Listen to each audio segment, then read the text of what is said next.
Hey YouTube, Scarpads from Scarpads Domain. How is everybody doing this evening? This is going to be a stellar event. We're going to be talking about Star Trek Season 1, a little overview, talking about what we think about the show and whatnot. And of course, when I was a kid, I started watching the show when I was 8 years old. And even back then, I knew it was something special, and I became a devout Trekker for many years. And of course, I try to bring as many people into the fold as possible. And for years, I know Dylan was a little interested in watching some Star Trek, although he never really got around to it. He had all those horror movies he was doing, and he started getting to a rabbit hole where he started watching the first season and found himself really enjoying it. Let's bring in Dylan. How you doing, Dylan? Hey, brother.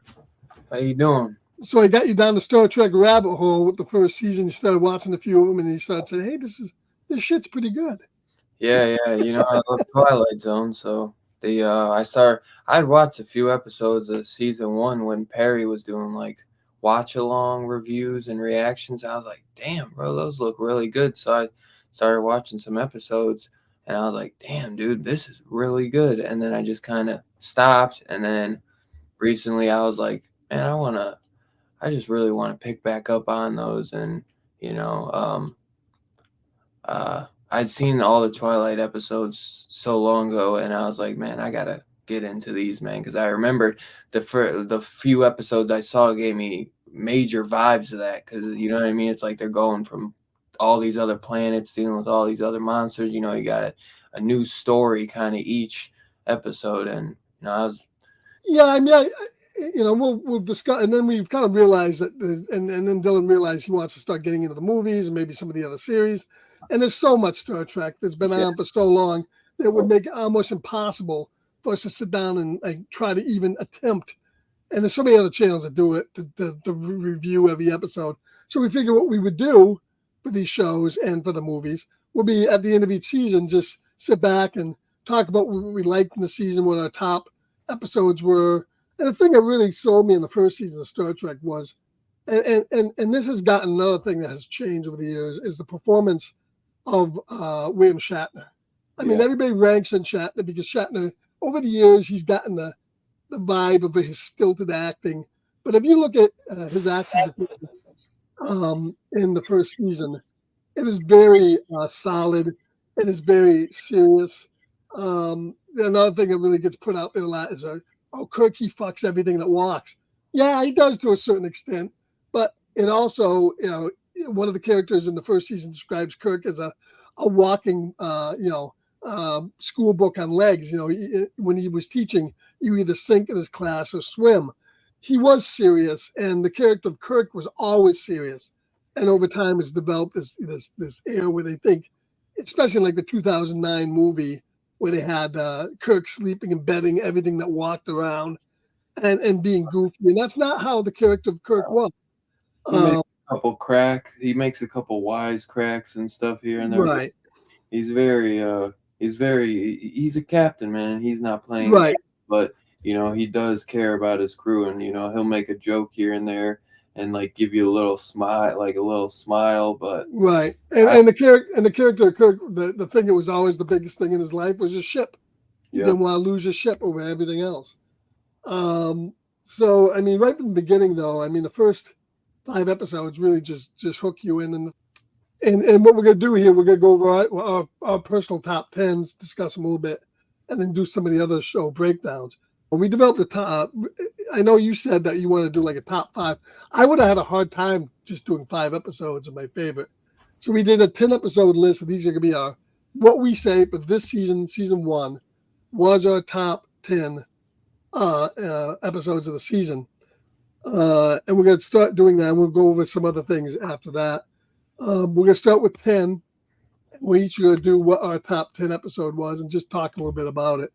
And obviously there's going to be episodes we share, so we won't spend a lot of time on it. But my top 10 episode, my number 10 episode, is The Squire of Gothos, which is the episode with Trelane, the alien Trelane. I always loved this episode. Not only I thought Trelane was a great character because he was goofy, but he was also a threat. who ended up being just a little kid whose parents had to scold him because he was this entity with great power. And I always thought, and later in Star Trek: The Next Generation, there's a character of Q, and why they don't say Q is based on a character of Squire Gothos, it's pretty obvious he is, and it's always been assumed in circles that the Squire Gothos was a Q from Star Trek because they did similar things. But I loved how he manipulated the crew. He got them down to the planet. He had them, doing all the, and then he went up on the ship. He got them all back down there. And he was just giving them all a hard time. And at the end, Kirk figured out what he would have to do to get him in a duel, to break his machine. And I just love the performances in this episode. So my number 10 episode is The Squire of Gothos. What is your number 10 episode, Dylan? My number 10 is Where No Man Has Gone Before. Okay, that was the second pilot. Yeah, that's the one where one of his crew members turns, into like this godlike being and starts turning on him, and his eyes turn like golden, and then he turns to this beautiful blonde who is I think she's in the she's the psychiatrist. Yeah, I was gonna say she's in helping. Well, they get zapped by some sort of force. Yeah, it just takes her longer to change, but that always freaked me out as a kid. That the glowing eyes thing. Yeah, I thought that was a great episode, and Kirk kind of fighting this guy, and kind of trying to get into the therapist's head and say like, hey, like, what would you do as a therapist? What would you tell this man who's sitting here claiming to be this god-like being, and just the way he's talking and everything. And I love how she ends up destroying him at the end, but I thought just the way they did those eyes and everything were just creepy. And I this was like one of those, besides what was it, Man Trap before that, this was one of those episodes where you get kind of like them going to a planet, and the planet looked really cool. And I just love looking at these the settings of all these planets that they go to there. Yeah, and they were all like real sets, Yeah, they were integral. They were paintings. They were matte paintings. Paintings with like set. It's a little bit of a set, right? A little bit, superimposed on there, and it just they did them fantastically. And in this episode too, I mean, that was Kirk's best friend. He had to kill. That just wasn't anybody. That was his best friend. Oh yeah, that was his best friend. And he had to go up against him. And this was the first time where you see him going up against Spock. And Spock even said, "Well, I even felt for him at the end." So you got a little future hint of like, how the friendship would be between Kirk and Spock. Yeah. So yeah, it's a great episode. It's a pilot, but it's just a fantastic episode. Yeah, I absolutely love that one. Honestly, man, because I made the list quick, but then like as I kept going back and looking, because like then I'm not like you know the names of these episodes and what they are, so I'd forget, and then when I'm going through the IMDb and then I'm like reading what they're, I'm like, oh my god, no, I love that episode, and then I've been switching them out here. Right. Yeah, I mean it's hard to. There's so many good episodes that go beyond these 10 that's hard to sometimes pick 10, but number 9 on my list would be the 4th episode in, which was to be The Enemy Within. That's the episode where Kirk gets split into 2 personalities by the transporter, and he has to and Kirk, the real Kirk or the nice Kirk, has to deal with the evil Kirk who's going on the ship, drinking, let's face it, almost attempting to rape his yeoman. And they did kind of make light. It was the 60s, and Spock kind of did make light of it at the end, but it was the 60s. And so we get that good performance where he has to play himself evil and good, and the whole thing at the end where they're gonna bring him back to the transporter to kind of attach him. There's a little bit of goofy stuff. He's a dog with a horn on him and stuff. It's a little goofy. But then they had the guys and they threw in the other thing where guys were on the planet Sulu, and they're gonna freeze to death. So he had to do this do it as fast as possible to get him up. But are we able to beam up yet, the kids? just 120 degrees. I think by the time it's 120 degrees with a little blanket, I don't think you're living. But But yeah, I just love Shatner's performance in this. He's I'm Captain Kirk, and it's a little bit top, but it's fantastic, and it was always one of my favorite episodes. That it's a Jekyll and Hyde thing. It's almost is a little bit of horror in there. Yeah, definitely. So you're number 9. My number 9 is A Taste of Armageddon. So I really enjoyed this episode because I thought it was very like ahead of its time with the computers, and they're at war with like when they first come here, and they're because they first come in and they're like, we told you last time like not to come to our planet, and now your ship has been declared warfare and everybody on it is dead, and they're like, then they figure out that they're like, we just had an explosion, so many people are dead, and he's like, and then he radios up to the Enterprise, and they're like, we have no casualties, no sign of any bomb, and they find out that all this stuff is being done through computers, and they're doing like technological warfare, but they're really sending people to die after. You know what I mean? So it's like Right, they have to disintegrate themselves. it's casualties, but it's not. It's in a different way. It's like they're not getting blown to shit. They're just basically sending these people off to kill them. And Kirk has to figure out. He basically just gotten his entire ship killed. If he has to turn them in, or there's the little goofy suits they're wearing with the horns on them and stuff. But I thought this was a really cool episode and ahead of its time. And Kirk, I just thought him and Spock were fantastic. They have a couple quips in this. I love when they do their quips back and forth, because Spock. I love when Spock goes up to the guy, the dude. He goes, "So you have a multi-legged creature crawling on your shoulder," and then he gives him the Vulcan nerve pinch. Yeah, I love that nerve. And that was a real good episode, I think, for Scotty, because Scotty gets in command. Yeah, and Scotty's anytime Scotty's in command, he's a badass. He takes no shit from nobody. And you had that ambassador there telling him what to do, and he says, "No, I ain't doing none of that." Yeah, So I give him the cap. He's great. I love it. A little Irish badass, man. I mean, I love Coy too, but I wish Scotty gets some more stuff here and there because I love Scotty.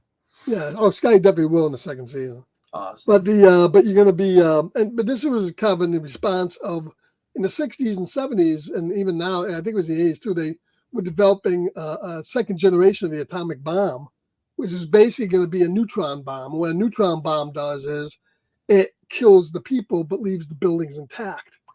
So you could actually drop this in a city, everybody would be dead, but whoever was left over would have nice buildings to go back to because it wouldn't destroy the buildings. Wow. That's something they actually have now, and this was a kind of response to that, where war is dirty. You're going to kill people. You're going to kill society. There's nothing clean about it. You shouldn't. Yeah. So this was kind of their take on their response on doing that. And most of these episodes were written by science fiction writers who tackled a lot of these subjects. Right. My number 8 episode is This Side of Paradise. The episode with the spores, and you get to see a little bit more of Spock, his half-human development. Anytime that you saw Spock under either an alien influence or something going on where he can let down his hair and have the human half of him come out, and you see how much he struggles to keep that human half down and the Vulcan half out. But then you had him falling in love with the girl. You had great scenes in this where Kirk's up in the Enterprise and all the people are mutinying, and Kirk gets zapped by the flower that he threw on the bridge, and then you get that great moment where he's in his cabin looking at all his badges of honor and stuff, that awards that were given him, and he figures out that I can't leave, and that drives the spores out. And then you get that great scene with him fighting Spock and all the shit he has to go through to get Spock back on the side. But I always just loved This Side of Paradise. It was always a good, fun episode when things get out of hand. So my number 8 is This Side of Paradise. What's your number 8? Yeah, that's a great one. Mine's Operation Annihilate, which you get a little bit of some stuff on Kirk's brother, even though as soon as we get there, he's dead already. But I thought this was a great like invasion of the body snatchers. Yeah, it's really what it was. Yeah. Obviously I love shit like that, so that this was absolutely awesome. But you get these little like jellyfish looking things They that look like pizzas, little pizzas. yeah, little pieces, and you get into what his nephew and then his sister-in-law who was married to his brother. Right. And I just thought it was a little cool to get kind of into Kirk's family history. Did you notice his brother was basically Shatner with a mustache? No, I didn't think I missed that, but that'd be Yeah, fun. they just stuck a mustache on Shatner. That's hilarious. Yeah. Yeah, I thought this was a great episode and really cool. Great way to end the season finale because I know you were really big on the City on the Edge of Forever, which I did enjoy that a lot. But once you kind of threw a few things at me about how big that was back then, I was like, okay, yeah, I had to put myself in that time frame to think. So obviously, when I watch some of these, I just think I was like, I've seen this kind of these things before. But when I thought like, wow, that actually is a really great idea. And that is a fantastic episode. And I'm sure you'll be talking about that. But yeah, I absolutely adored that Operation Annihilate. Well, I liked how too they went to. I mean, that where they were, that building that they were in, they wanted something to look futuristic. I guess that wasn't a set. That's a college or something out in California Oh, that no. was designed to look futuristic. It did look funky and futuristic. Yeah. And that's how they filmed there. But yeah, I love it. It's also more of a look at Spock. Spock has to repress the creatures, and he's the one that goes down and gets a sample, and then a lot of good stuff with McCoy because McCoy accidentally blinds him when he throws the light they should have thrown, and of course Spock has an inner eyelid, so he gets out of that. Yeah. That's a great episode. It is very invasion of the body snatchers. Oh, yeah. That's the thing. And there's a great blooper from that episode where the fucking thing flies up and hit him in the back. It hits him right off the ass. They didn't use that, but you have to look at the bloopers. Yeah. So that is a good episode. It was a good season finale. Definitely.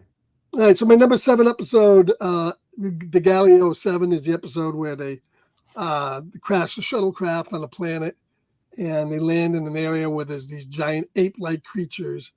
And since it's basically Spock's first command, he starts he wants do everything logically.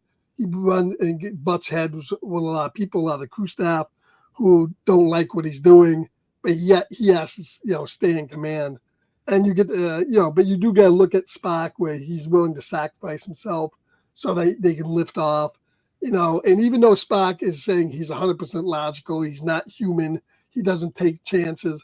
You see at the end how much he still is half human because he jettisons the fuel, so it sends up like a flare, and that's how they get rescued. But I like that. I love the aliens. Yeah, they're goofy. They're 8 foot tall monkeys, but I love those spears where they show them throwing the spears, and the guy gets the spear right through the body. The Galileo 7, I really always have enjoyed that, and I love the fact that they built this whole shuttlecraft set. They built the fucking ship. It's just the whole thing, and that was actually built that size, and they used it as a set for this and other episodes. So I love that shuttlecraft. That was a great little ship that they built there. Yeah, that was on my list. I took it off. I took like 3 that were on my list and put them as honorable mentions. So that was one of them. But I did enjoy that episode a lot too. At the 8. So you're number 7. My number 7 is Charlie X. At first, I wasn't sure how this episode was gonna play off in the first 10 minutes, but it really fucking picks up like 10 minutes in, and then you get this crazy ass 17-year-old who's trying to hit on this chick, and she's kind of throwing him shade, and then he gets these white eyes, and you find out that this kid is crazy as shit and powerful as hell, and he's got powers that can kill everybody and just make them disappear with the blink of his eyes. And I thought just this 17-year-old kid that just has terrible problems and is just a baby, you know what I mean? Kind of reminds me of Squire Gothos in a way. But basically he was stuck on a planet with aliens all his life. Yeah. So they gave him these powers, And then even the alien at the end of the thing says, we gave him these powers. We want him to use these powers, but he can't be with other people. We know that. Yeah. Probably Like, the most, probably the most. awesome. When you said about the horror, this is probably the most, I think, horror specific episode. Yeah, this of the first season. This and the man trap. Yeah. And it has that one scene that still shocks me to this day. But when I was a kid, that scene where he turns that woman blank, no mouth and nothing, she's crawling around the corner, that terrified me when I was an 8-year-old. I mean, it was just, and then he turns the other girl into a lizard and stuff like that. Yeah. It's a great episode. I love that episode. So damn good. So damn good. And then he goes on the bridge and he breaks Spock's legs and he wipes out. I mean, it's just a great episode. Oh yeah. And then, but the thing, like all Star Trek, these people are never totally bad. I mean, you felt for the guy at the end that he had to go away, and even he's going, "I want to stay, stay." You know, you felt bad for him because he didn't. Guy you feel for. Yeah, I mean, he didn't know how to respond. Yeah. He just wanted people to like him, and when they laughed at him, that's it. You know, he sent him away. Yeah. But yeah, Charlie X was a great episode. It's on one of my honorable mentions.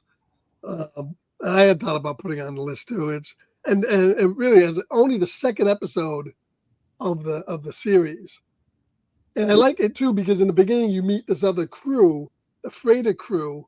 So you get to know there's other ships out there and there's other commands. They look a little bit different. Yeah, I mean it was really interesting, and of course.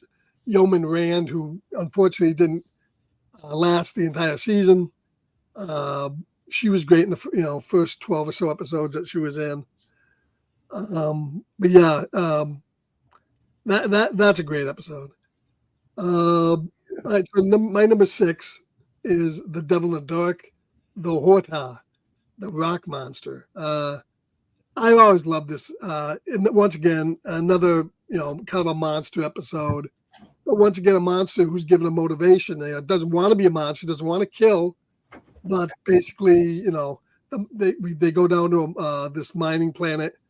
They find out that all these people are being killed, and we basically find out that they're being killed because this one creature is the monster, is the mother of its race, and its one's job is to protect all the eggs, and the miners are breaking through and killing all the babies.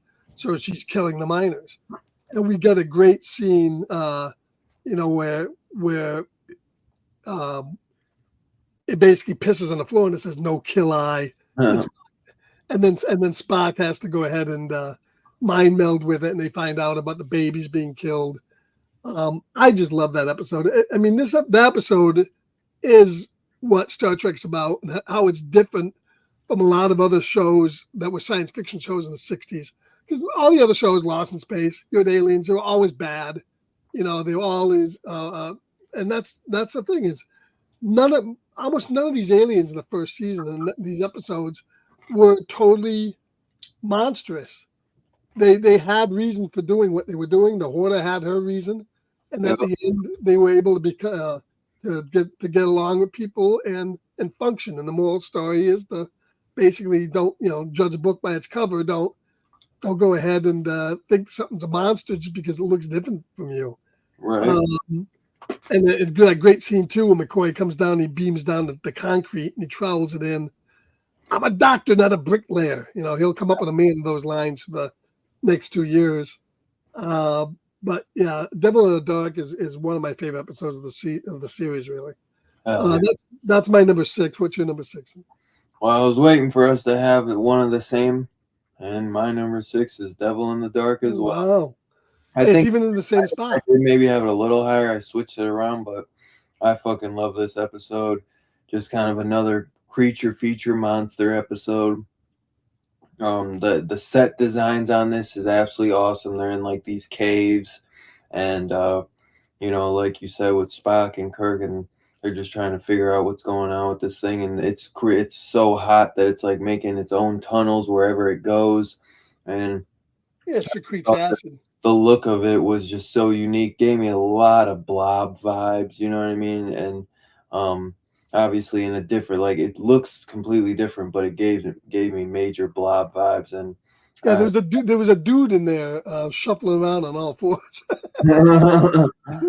but Yeah. it was a great costume. Yeah, it was Um, a great episode. Really, I had a blast with this one. and actually, I think the guy that played the Horde also played the Gorn. Same actor. really? But yeah, and then you know, because it does just when it goes to attack and it lifts itself up on its hind legs and then attacks person, and then all you see is like just charred remains, Yeah. like all totally gone, Uh-huh. and you hear the acid go through. Yeah, Devil in the Dark is just a fantastic episode. Really good episode. It could have been a little higher on my thing, honestly. I had it a little higher, but there's so many great episodes, so many good episodes in season 1. All right, so my number 5, we're halfway through. Number 5 might be high on some people's list. I think this is a great episode. But there's so many good episodes. That's why. Number 5 is Space Seed. Khan. Going to be an important episode in the future. I love this. Wakanda Montaplan, who plays Khan, is such a good villain, and he is a villain really in this one. But even he has his motivations. He was a guy that ruled the earth back in the 1990s. And after around the Third World War that happens, and he leaves Earth. They get frozen. They get on Kirk's ship, and because he is genetically manipulated, stronger, he wants to take over, and ends up incarcerating Kirk, and making the crew kind of like show them how to take over the ship and whatnot. But Wakao Montalban's performance in this movie is just fantastic. He makes a great, charismatic villain, and Dracula. Yeah, he's a very he's a great actor. Very Right. His eyes are supposed to be like a power of his. Right. And then he gets one of the women that was on a landing party, who will eventually become his wife. To help him take over the ship, and then it just the whole scene where they Kirk showed him mercy too. He could have put him away. That's right. Yeah, he does. He sends them down to a planet to rule because he knows that he's probably not going to be good no matter where else they would put him. And then the last line of the episode, he says, "Oh, it would be great in 50 years or so to go back, come back here, come back, right." But he said, "Oh, it'd be great to come back here in 50 years or so and see what seed has sprung." Well, didn't take that long. It took 25 years, and you will see what seed has sprung from Khan. But it's really a great episode, and it's a tribute to like the performance of Wakao Montalban. That when they went back and the producers went through all the episodes and they wanted to do a sequel. They wanted to pick somebody that they thought would make a good antagonist villain in a movie. They went back and they picked him because I know a lot of people that aren't Star Trek fans, but they're like Wrath of Khan. That's one of my all-time favorite movies. Wrath of Khan, I always have heard is just, even if you're not a Trek fan, they're like, this is the one you have to own. Well, that one number 4 is another one that a lot of non-Trek fans like. But Space Seed is a great episode. I always loved watching that when that came on. What's your number 5? It's tough because this one I really love. I kind of maybe wanted to put this a little higher. I was almost going to switch this around with my Space Seed, but I do really enjoy Space Seed, and that one made me. Obviously, none of these have sequels. Have a movie sequel. So when I watched Space Seed, I wanted to go watch Wrath of Khan so bad, but I got Arena. I thought Arena was absolutely awesome with Gorn. And that creature suit was just fucking awesome. And they're on this planet. They're on this this battle planet basically. And Kirk's fighting and running for his life, trying to figure out how to beat this Gorn, and use natural resources from this planet to make a bomb type thing. Yeah, cannon. Yeah. And I thought it was great. And then, kind of how they get tricked to go down there in the first place. And then, I absolutely just thought Gorn looked so damn cool in this, and Gorn Yes, was really smart too. It wasn't like he was just some dumb animal. That he was actually like a genius type, creature, and I had a blast with this episode, man. yeah. Number four for me is Arena. That's my number four. No, Yeah, I mean, this is an episode though. A lot of people who don't like Star Trek picked it up and said, "Look at the goofy suit." I always thought the suit I looked thought the fucking suit. fantastic. I think the suit looks good, man. It looked really good. Yeah, I mean, the disco balls for eyes and stuff like that. But Yeah, but I think that was purposeful, yeah, I mean, it's a great episode too because it starts off with basically them beaming down, finding this 63 or something. What is it, 1963? 66. 66? I mean, come on, dude. That suit looks good. I love that suit. That thing Yeah, is great. and the story Arena is actually a short story. I forget who wrote it, but it's a short science fiction story that's been done in a lot. In fact, Outer Limits did do this story Arena because this isn't the exact story, Story by and neither is the Outer Limits one. But they teleplay by Gene L. Kuhn. right, so they changed it a little bit, but it's based on a short story. But I love how they beam down to the Cestus 3 and it's totally destroyed.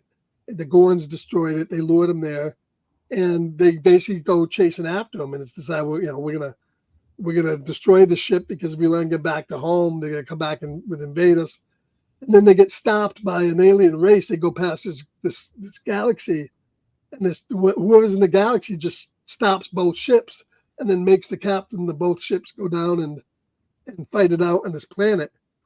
And but I love the ending of this is once again what makes Star Trek a special show, because in most shows, the star would just kill the creature and that's it.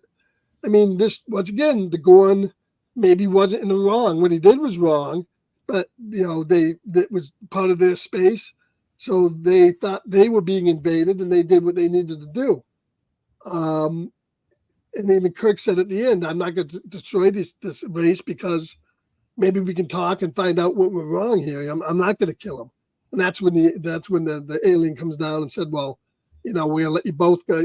I'll destroy them for you." He said, "No, maybe we'll talk them out." And it ended like that. So it said that people have evolved to the point of Star Trek that they don't just have to automatically kill everything that they don't understand. So it was kind of a special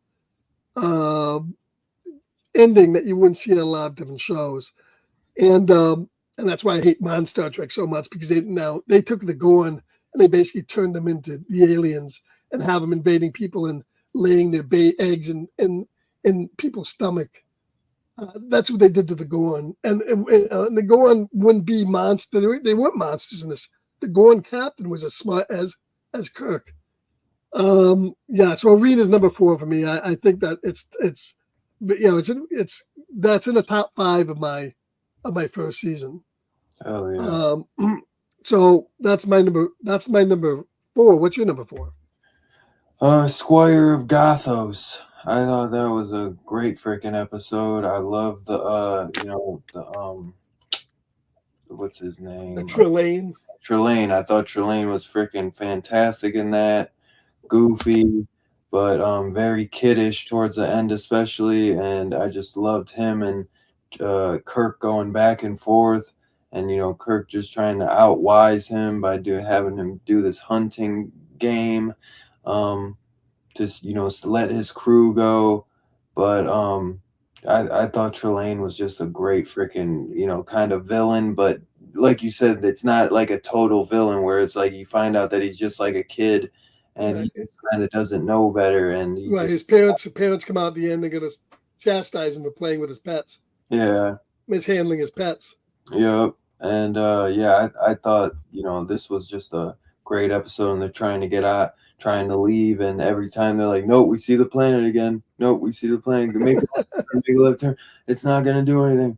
I thought Trelane. Yeah, and then Kirk goes, "That's it. I'm going down." I love that scene where they go to court. Then he goes, "You're gonna hang by the neck to your dead."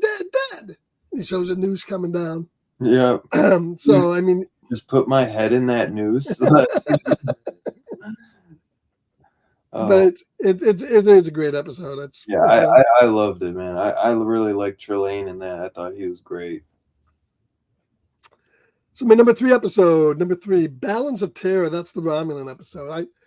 It's really a great episode. You know, it's basically Star Trek's version of a submarine battle because you know they're basically going after these aliens who are destroying space stations, and they find out you know this was a Romulan, and Romulans in the past, as we'll learn later on in more Star Trek, was a an alien that the Earth people fought when the first interstellar war was Romulans. They don't know what they look like because back then they didn't have viewing screens and everything. And then we find out the Romulans are an offshoot of the Vulcans, and that basically left Vulcan before they became enlightened. And that's why they're warlike. And then you know we get some stuff between a guy whose parents got killed by the Romulans and Spock. They go back and forth with that, so it adds to the Spock character, but the performance of the actor who played well now I can't remember Mark I shouldn't remember that.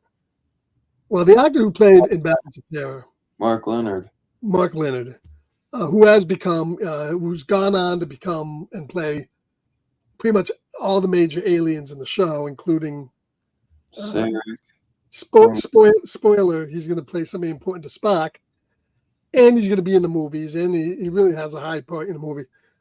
He's such a great actor, and his performance as a Romulan commander, as we see basically the other side of Kirk, I mean, he just has to do his job, kill the enemy to get home. He has to kill his best friend. He ends up putting his best friend in the fucking tubes to shoot out to get away, and they're just back and forth, cat and mouse between him and Kirk when they're battling between the ships.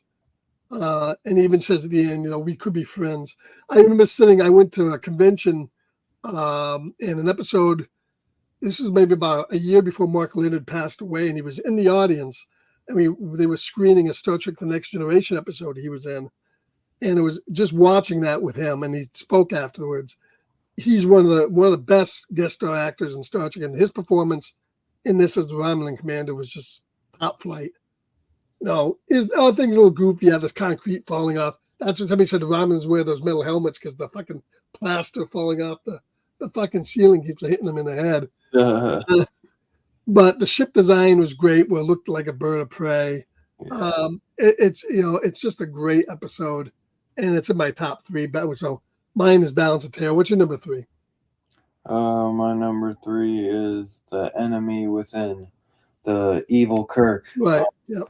I just loved kind of seeing Kirk get his his straight up episode for himself.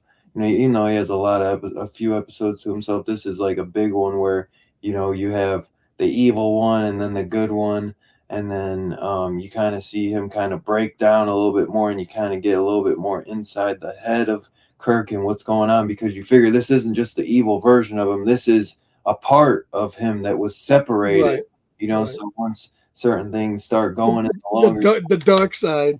Yeah, like the good version can't do what he needs to do as a captain because the strictness is gone, you know, like there's just a lot of things like that it's a half of a coin that he needs, you know what I mean? So I thought Kirk was just, you know, great as both versions, and, you know, brandy now. Just, you know, give me the brandy. Getting a little rough with Yeoman, and, you know, kind of finally telling her his feelings, but, you know, going a little way too far with her. But I still thought it was a blast, and just like the reveal of just, you know, when the guy walks away and the second version gets beamed up, and the lighting they did on his face too, and everything to make him look more evil. That was just awesome, dude. And then of course at the end they fix him with the transport. But I always wonder when he goes in the transport at the end, he's holding him ass backwards. What if he came up with his ass in the front? Yeah. So hold the right way. Came out all fucked up. All fucked up. Oh my god. That'd have been too funny. We're gonna have to do this one more time. Yeah, he might. Yeah, we turn around. Boy. So what's your second then? All right, so my number two is The City on the Edge of Forever, the episode where they're investigating some time waves of time displacement on this planet, and McCoy gets shot up with this drug that makes him go crazy. Basically, they go down the planet, and then McCoy, goes into the past, and they have to chase him to the past to fix the future. This was an episode that's probably, as I said, considered one of Star Trek's probably best episode. It did win like Hugo's, which is the equivalent of like science fiction's equivalent of like the Oscar.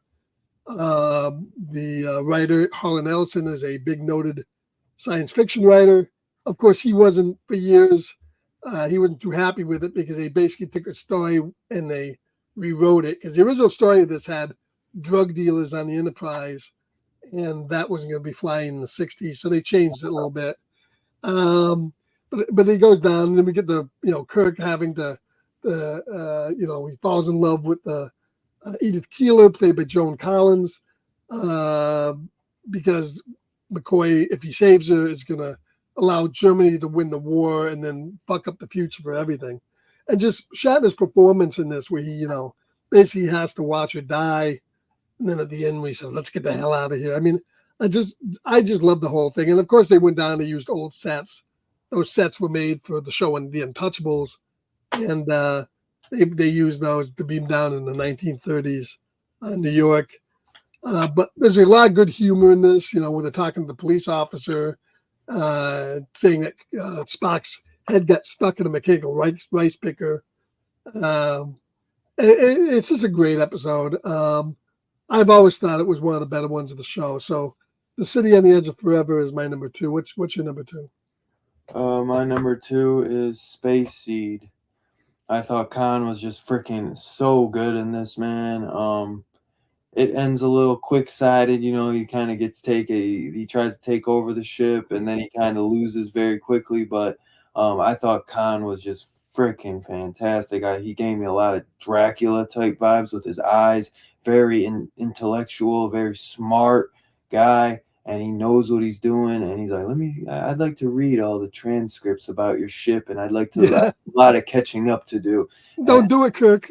Yeah, like about the ship? He doesn't know how to run the ship, man. Like, give him history books. Let him know what's going down. He doesn't know anything about it. Don't give him the technical manual. Right.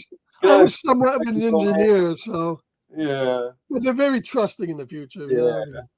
But Khan was just great, man. I thought, and then he's not willing to, like, every single time they're like, so we want to know what were you guys doing back then? I'm starting to feel a little lightheaded. I think it's time for me to go back and read. Khan was just very, a little suave. His, like, the way he was dressed and everything. Because when I've seen pictures of him from Wrath of Khan, it's like he's older, and this guy, I was like, wow, this guy, I could see why this woman is drooling over him, and just like he has these powers with his eyes, and he's, they're like these superhumans.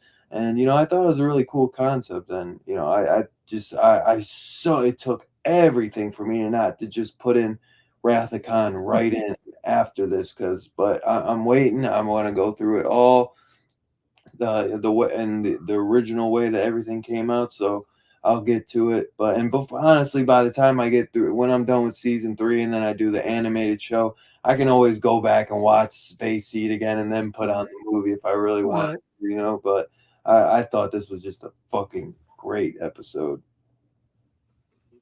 And so we've gotten to number 1, and for me, my favorite episode of the season, my number 1 episode of all time, is The Naked Time. Number 1, the episode where basically they go down this planet, get infected by this disease that caused them to lose all their inhibitions, and in the meantime, the ship itself, because of everything that's going on board, gets caught into the atmosphere of the planet. It's going to go down. We get some great scenes with everybody as they get disease. You get basically Sulu's chasing people through the thing with swords as one guy's going in and singing all the time and taking over engineering. Spock is basically his human half. He's crying, going through everything. We find out Chapel's in love with him, and And it's just I love the episode, and then at the end where you get the battle, the fight between Spock and Kirk, and then Yeah. Kirk has to go through it. You know, he has to push through it so they can save the ship. Yeah. I just love that episode, and it's important. That's like the fourth episode of the series, and because it's the fourth episode of the series, it was you can kind of tell they did this because they wanted an episode which was mostly character driven, where you would learn who these people are, Yeah. and that's why that's why it's no secret. Well, for you it is that in the next generation they have a sequel to this episode as one of the very first episodes because it does something similar. You know, you get to learn who all the characters are when they have to go through this problem. But yeah, the Naked Time for me is I just love the episode. I love the character of O'Reilly, Kevin Thomas O'Reilly, who's only in 2 episodes, but he's a great character. And I just love everything about this episode from the trippy spacesuits they go down in the beginning to just the whole thing goes on when they have to go back in time at the end to restart the engines. It's just a great episode. So my number 1 is The Naked Time. What's yours? My number 1 is the Man Trap. I do like when they have to restart the engines and figure all that out, and they figure a new way to restart the engine super quick. But the Man Trap, man, I mean, I love that freaking Salt vampire. This is the pilot that I watched, and I thought this was freaking a great way to start off this series. You get this beautiful woman, and or she looks different to some, and she's basically going around and getting everybody, and killing them by taking the salt from their bodies, and I just thought the reveal of her at the end looked so cool and creepy, and I just love the little mystery around this, and Yeah, she had little suckers on her hand and the mouth and all that. and then he's like, here, I got this. He's like, where do you want McCoy or do you want this? And she's just freaking pounces on him for the salt. I just thought this was a great way to start the series off, man. It's definitely one of my favorites. Naked Time is a great episode as well, but for some reason this one always sticks with me, man. I just thought this is just a phenomenal episode, man. Yeah, I mean the only reason was the first episode is because the network wanted a monster in the first episode. Yeah. Every science fiction show needs a monster. I told you top 10 would take us about an hour, bro. Yeah. So so Naked Time, and for you, it's the Man Trap. I love the Man Trap too. It's a great episode and a great way to start the show. Great way. So honorable mentions. I have 3 honorable mentions. I'll just tell you what they all are. My honorable mention of 1 is Charlie X. I think that's a great episode. Yeah. It almost made the list because it's creepy and it's a great show. My second one is Errand of Mercies, the episode where they go down to the planet and they meet the Klingons for the first time. I love that episode because I love the Commander Kur. I love that Klingon officer, and just Kirk and Spock battling the Klingons, and they have to, they're going to fight, but then they're stopped by these people that look like they're not as advanced, but they end up being a majorly advanced race. And then my third honorable mention is Shore Leave, the episode where they go down and McCoy has to battle the night. They see the rabbit. I love Shore Leave. It's a great episode. Do you have any honorable mentions at all? I got 3. Mud's Woman, that's a great one, with those guys and the women that are addicted to that medicine that turns them beautiful. And then they take that one woman down to that guy, and he's treating her like shit the whole time, and then he ends up falling in love with her. That's a great episode. Galileo 7, which was in your thing, that's another fantastic episode. And Side of Paradise, which that's another one that was in yours, where you get a lot of good Spock moments in that, and he's fallen in love with this woman, and she's been in love with him for years, and he's never been able to fully tell her how he feels. And yeah, that was a great episode, man.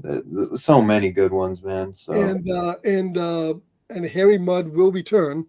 so you will be seeing him again. My least favorite episodes. I didn't really like Miri all that much. That's the episode with the kids.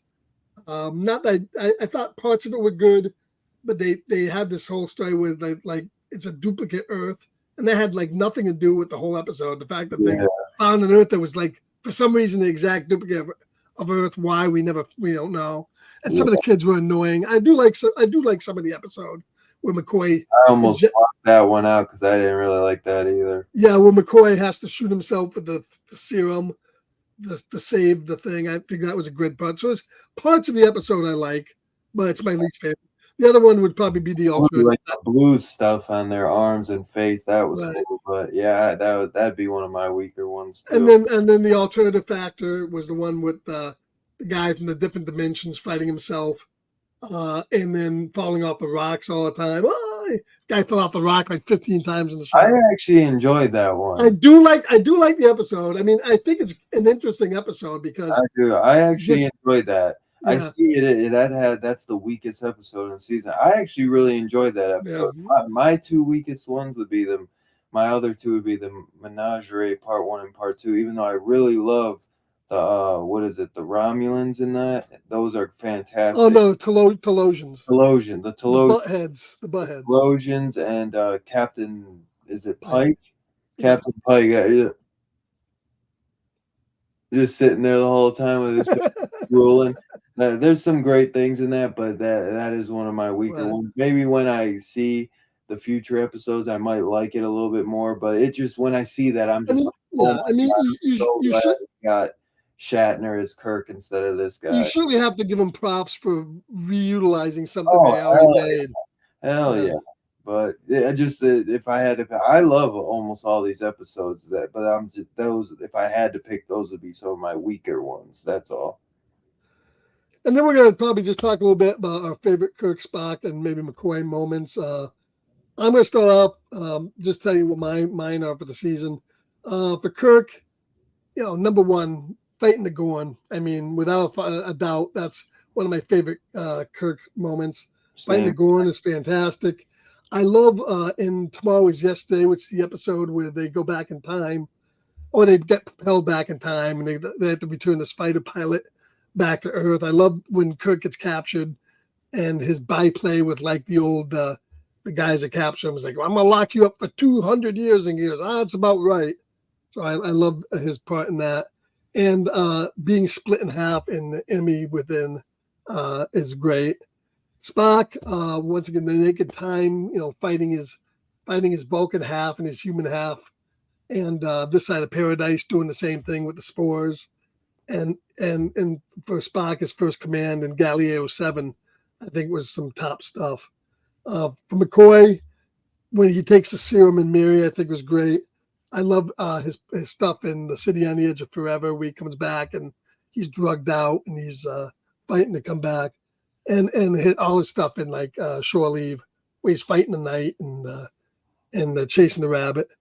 It's some good stuff. So do you have any Kirk, Spock, McCoy? Do you have some favorite moments from them? Definitely Kirk fighting the Gorn. That's honestly all the ones you said I would probably pick on, to be completely honest. Those are probably all my favorites.